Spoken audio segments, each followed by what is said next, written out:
todos. Nosso grupo vai apresentar sobre condomínio de lotes e condomínio urbano simples. O grupo é composto por mim, Aline, Jamile Ribeiro e Isabela Paulino.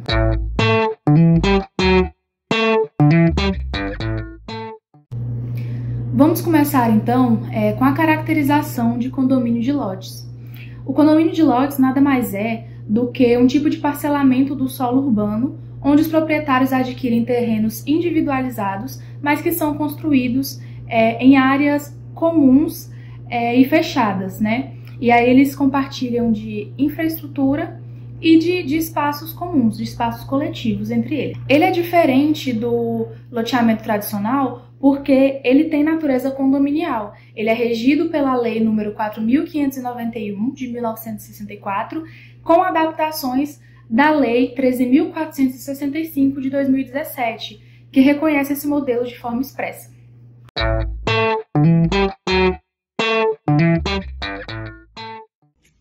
Bom, sobre alguns condomínios aqui em Palmas, eu dei alguns exemplos aí nos slides.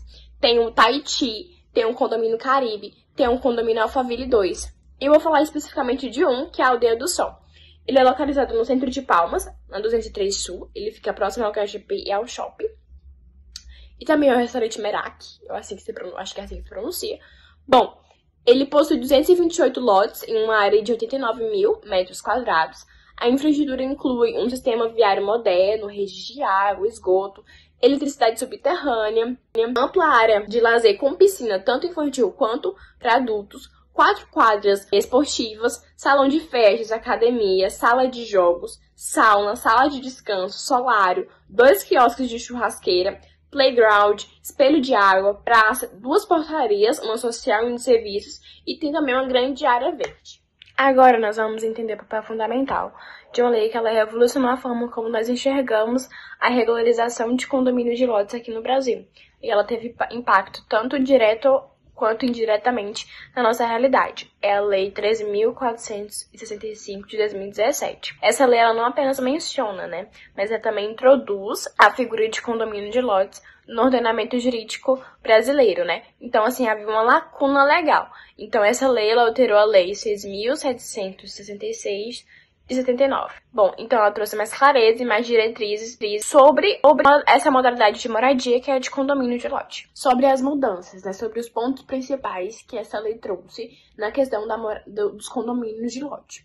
Bom, essa lei, ela permite a aplicação de um regime de condomínio em áreas maiores. Isso significa que a gestão compartilhada, que já conhecemos em edifícios, ela pode ser aplicada em uma escala maior. Então, ela otimizou o uso de espaço e organização no bairro, no bairro que foi planejado. Outro ponto interessante a ser dito é sobre a flexibilização na gestão. Ela trouxe autonomia, para os moradores poderem ter um papel ativo na questão de gestão de serviços essenciais do dia a dia ali no condomínio. A lei também traz consigo a ideia de obrigatoriedade de infraestrutura, ou seja, ela frisa, a lei é bem clara na questão de que a implantação de um condomínio de lotes, ele não veda, ele não isenta o empreendedor da responsabilidade, de destinar áreas para equipamentos urbanos e comunitários, Isso como escolas, postos de saúde, áreas de lazer, tudo isso de uso público. Finalizando, os 2 tópicos que a lei traz é a questão dos servidões de direito público e a regularização fundiária urbana, Os servidões, ela prevê a possibilidade de áreas destinadas a equipamentos urbanos e comunitários que serão providos como servidões em benefício da coletividade. Então, assim, sobre bens de propriedade comum do condomínio. E sobre a regularização fundiária urbana, a lei também estabelece procedimentos, a serem feitos para regularizar núcleos, condomínios de lotes que foram criados, tidos agora como irregulares, que foram criados antes dessa lei surgir.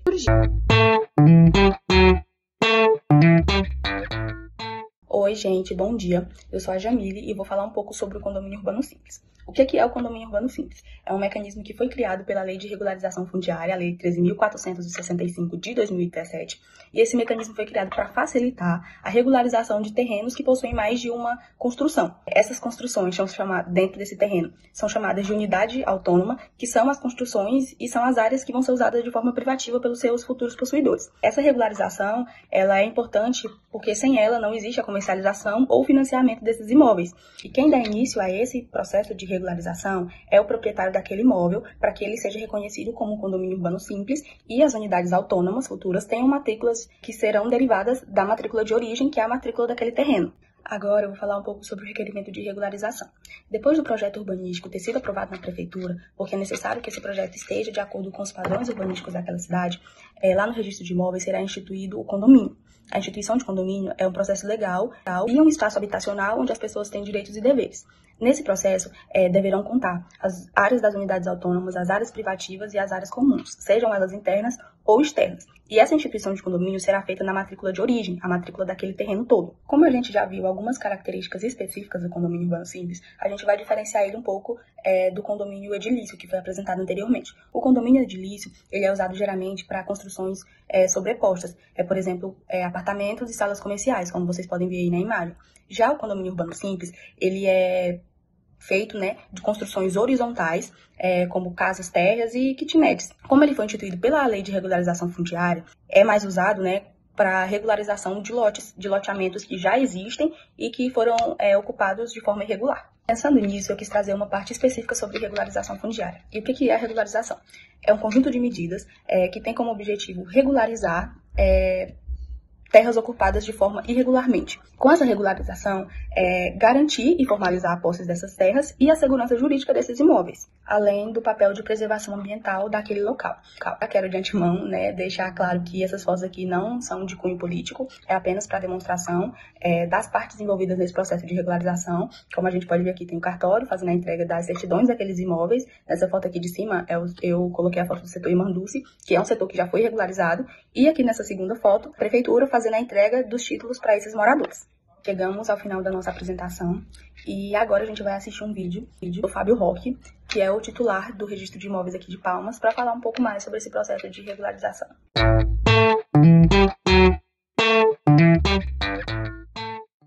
Bom, agora falando um pouco sobre a legislação acerca de condomínio urbano simples, eu trouxe aqui o artigo 61A da Lei número 6.766 de 1979, que foi incluído pela Lei número 13.465 de 2017, que trata especificamente sobre o condomínio urbano simples. Esse artigo ele surgiu para facilitar a regularização de imóveis urbanos onde dois imóveis são construídos, existem ou foram construídos no mesmo lote, mas que não estão registrados separadamente.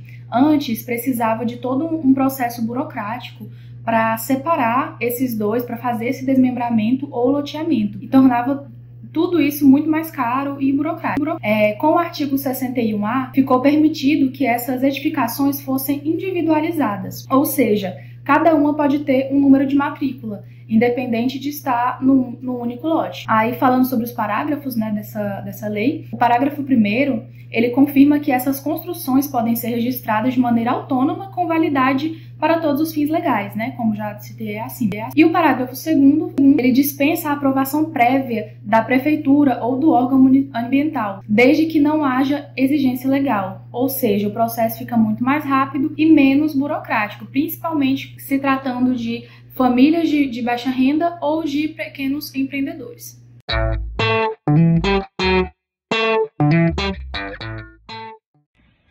Chegamos ao final da nossa apresentação e agora a gente vai assistir um vídeo do Dr. Fábio Roque, que é o titular do registro de imóveis aqui de Palmas, para falar um pouco mais sobre esse processo de regularização. Olá, muito boa tarde a todos, uma satisfação poder participar aqui com vocês e vou falar muito brevemente sobre regularização fundiária. Meu nome é Fábio Roque, eu sou titular do cartório de registro de imóveis do município de Palmas. Bem, a regularização fundiária, ela provém de uma legislação de 2017, é a Lei 13.465, que objetiva solucionar um acentuado problema de organização territorial, urbanística e direito de moradia no nosso país. Nós sabemos que grandes centros cresceram desordenadamente, cresceram sem uma programação, sem um planejamento, de uma forma desestruturada.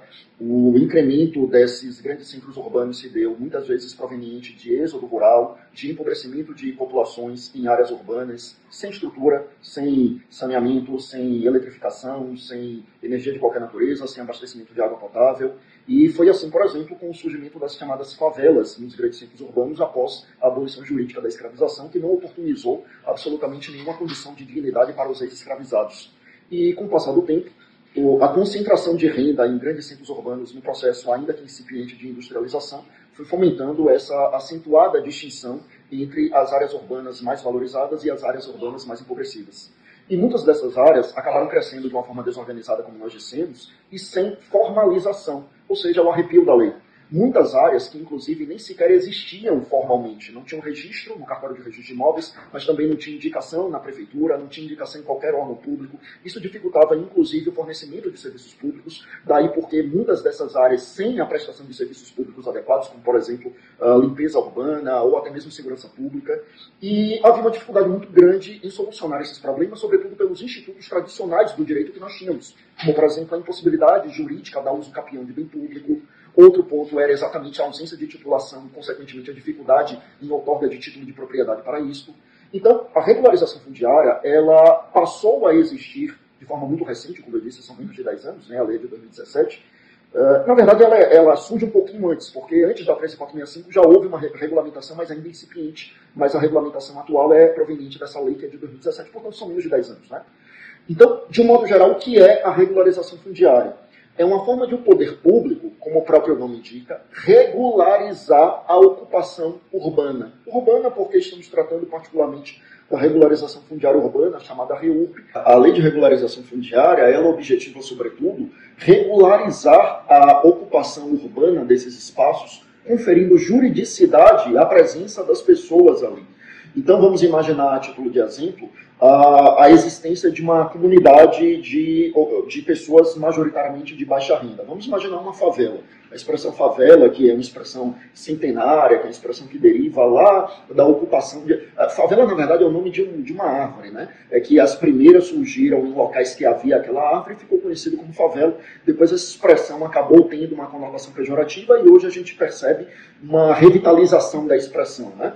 Vamos imaginar, por exemplo, uma favela. As pessoas moram ali há décadas, mais de uma geração já reside ali, mas não tem titulação, não tem título de propriedade, não tem escritura pública registrada, não existem formalmente perante o município, perante a prefeitura, e com um processo de regularização fundiária é possível organizar a presença daquelas pessoas ali, integrando ao espaço urbano de forma jurídica e outorgando títulos de propriedades àquelas pessoas.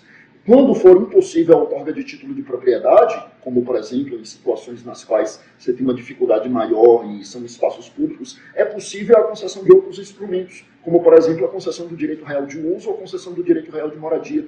Então, a ideia é, fundamentalmente, conferir juridicidade regularizando a presença daquelas pessoas ali naquela localidade. Eu citei o exemplo de grandes centros urbanos que não tiveram programação, não tiveram planejamento, mas essa é uma realidade, por exemplo, do nosso município. Aqui em Palmas é uma cidade muito nova, é a mais nova das capitais do país, é a menor das capitais do país ainda. É uma cidade que foi planejada, mas ainda assim com algumas questões relativas à regularização fundiária. Aqui no cartório de imóveis de Palmas nós temos já inúmeras áreas que já foram regularizadas nos últimos anos, inclusive nesse ano de 2025, e áreas que são ocupadas por determinada camada da população, que ocupa aquela área há muito e muito tempo, e que não havia titulação, e com o processo de regularização nós temos então a outorga de titulação àquelas pessoas que passam a ter título de propriedade. Isso por si só faz com que aqueles imóveis ingressem no mercado imobiliário formal, o que já acarreta por si só uma valorização daqueles imóveis, a possibilidade de comercialização daqueles imóveis, a possibilidade de passar para os herdeiros a título de sucessão, a título de herança, coisa que não era possível, ou era possível de uma forma muito mais dificultosa quando não se possui o título, né? Porque aí você precisa discutir a sucessão da posse e não do título de propriedade. Então, há uma série de benefícios para a população quando se fala na regularização fundiária. Falando do papel aqui do cartório, a regularização é um processo que ordinariamente começa com o poder público. Pode haver alguns requerentes que não são poder público. Entre os requerentes pode haver, por exemplo, a associação de moradores, ou pode haver órgãos públicos, a própria prefeitura, o próprio Estado, a própria União, mas também o Ministério Público, a Defensoria Pública, podem requerer a instauração do procedimento de regularização fundiária. Esse procedimento se dá em um primeiro momento perante o poder público municipal, que vai identificar as famílias que ali residem, vai identificar a localidade, vai procurar fazer um levantamento de toda a viabilidade daquele procedimento e vai outorgar títulos que posteriormente serão registrados no cartório de imóveis, como, por exemplo, A CRF, a Certidão de Regularização Fundiária. Vai caber ao cartório, portanto, analisar a legalidade daqueles títulos, analisar se não há ali uma sobreposição de área ou uma impossibilidade legislativa, e fazendo uma análise jurídica positiva na qualificação registral, o cartório vai então registrar aqueles títulos e nós teremos ali a consolidação da regularização fundiária com a outorga de títulos aos ocupantes daquela área. Bom, sobre o condomínio urbano simples, é um instituto que foi trazido também com a Lei 13.465 e que objetiva simplificar a consolidação de condomínios que não teriam o mesmo rigor dos condomínios edilícios. Condomínios edilícios, como por exemplo os condomínios horizontais, né, que são os condomínios de prédios, né? As pessoas até estranham o condomínio horizontal, né, porque são unidades que estão horizontalmente sobrepostas. Então, condomínio de prédio é um condomínio edilício. Então, o condomínio edilício ele exige um registro de uma convenção de condomínio, regras de estatuto interno ali para o funcionamento do condomínio, né? Você tem toda uma regulamentação com a existência de um síndico, de uma administração, com áreas comuns, com frações ideais. O condomínio urbano simples não tem essas exigências. Então, no condomínio urbano simples, imagine, por exemplo, uma família que reside em uma área em que ali existe 2 ou 3 residências. É possível a criação de um condomínio urbano simples, que não terá a exigência da convenção, não terá a existência de frações ideais, não terá a existência, portanto, de uma regulamentação interna, de um síndico como representante do condomínio como um todo. Então, é um instituto para facilitar a construção desses condomínios urbanos, o que acaba, em muitos momentos, também facilitando a regularização fundiária daquela área. Cito como exemplo, aqui no município de Palmas, quando foi construída, nós temos os chamados HMs, que são lotes multifamiliares, que são lotes que originariamente foram concebidos para a construção de edifícios. Mas em muitos desses lugares começaram a ser construídas casas. E essas casas eram construídas como se ali fossem vários lotes, mas na verdade é um lote só, é um lote multifamiliar. A existência ali de um condomínio urbano simples pode regularizar aquela área ali e seria uma regularização fundiária. E nesse ponto é até importante mencionar que eu citei a regularização fundiária em áreas majoritariamente ocupadas por população de baixa renda, que é a grande maioria dos casos, mas nós temos outro tipo de regularização também. Esse tipo de regularização, que é chamado de REURB-S, que é a regularização urbana, fundiária urbana de caráter social, nós temos a REURB-E, ou REURB-E, né, se você preferir assim. O que é essa REURB-E? É a REURB específica, a regularização urbana, fundiária urbana de caráter específico, que é exatamente para os locais que não são população de baixa renda. Então, um HM, por exemplo, que foi construído ali numa área nobre ou numa área de classe média, não é população de baixa renda, mas é uma área que não está registrada regularmente. E pode haver uma regularização, REURB-E, uma regularização daquela área. Qual é a diferença prática? A diferença prática é que para a REURB-S nós temos a isenção de taxas e emolumentos em geral. Então, para regularizar a área da população de baixa renda, eles não pagam absolutamente nada. Nada para a regularização, nada para o outorga do título, nada para o registro. Já para a REURB-E, ou REURB-E, como eu prefiro, evidentemente, por ser uma população que tem alguma capacidade financeira, que tem capacidade contributiva, não haverá essa isenção. Então, de um modo geral, meus amigos, fazendo um apanhado genérico aqui do que seria a regularização fundiária e de como funcionaria perante aqui o cartório de registro de imóveis, essas seriam as considerações que nós teríamos, tá? Convido todos para conhecerem o nosso trabalho, né, lá nas nossas redes sociais do cartório de registro de imóveis e também para conhecer aqui presencialmente. Ficamos aqui no município de Palmas, na Avenida Teotônio Segurado, será uma satisfação recebê-los. Muito obrigado a todos e sucesso a todos vocês. Um abraço.